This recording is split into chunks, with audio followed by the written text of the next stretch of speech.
Tātad īsāk sakot, te ir kārtīga teritorija, paldies Dievam. Tā meža veģetācija nozīmē, ka nav baigi jāpļauj. Jo savādāk te varētu baigi vingrot. Bet tāpat jau būs jāvingro. Es nezinu, cik te. Kopā zemes gabals laikam bija 4500.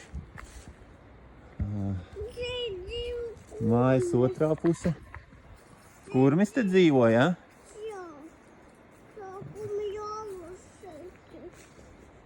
Kādi izgaismojumi, kaut kāda daļdārzniecība. Viss perimetrs ir ar tūjām. Baigi daudz naudas ieguldīts perimetra apstādīšanā. Perimetrs milzīgs. Žogs gan ir depo zaļais. Visur ir depo zaļais, arī uz ielu. Bet viņš labā stāvoklī aiz tūjām, muši nevajag neko citu darīt. Kurā vietiņā sāp? Dibentiņā vai kur? Roci? Tu pakrīti pēc uzpūtīs, idu uzpūtīs. Reku kurmis, pasies kādu izracis, kurmis dumbis.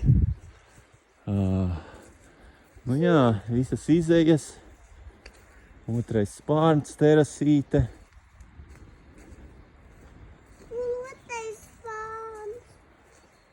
Te kaut kāda žalūzija palikusi vaļā. Kas tā ir pa žalūziju? Vajadzētu aiztaisīt. Brokeri ļāva mums 2 stundas te vieniem dzīvoties.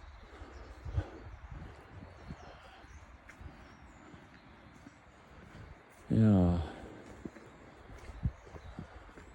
Video ir arī teritorijā uzinstalēts.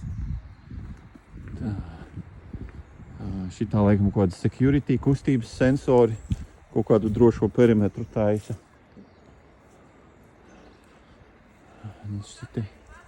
Viņa ir aizslēgusies.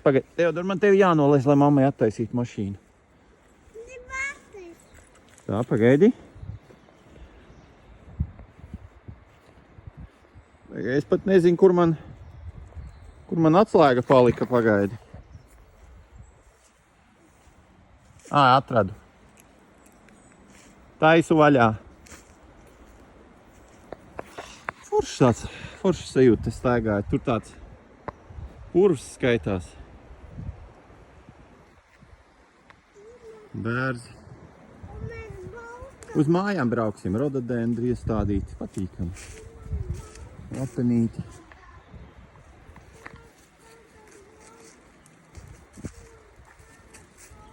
Uz ko skatās tie perimetru sensori? Mēs mājās brauksim, zaķi. Bet tētis gribēja ātri ieskriet vienu žalūziju aiztaisīt.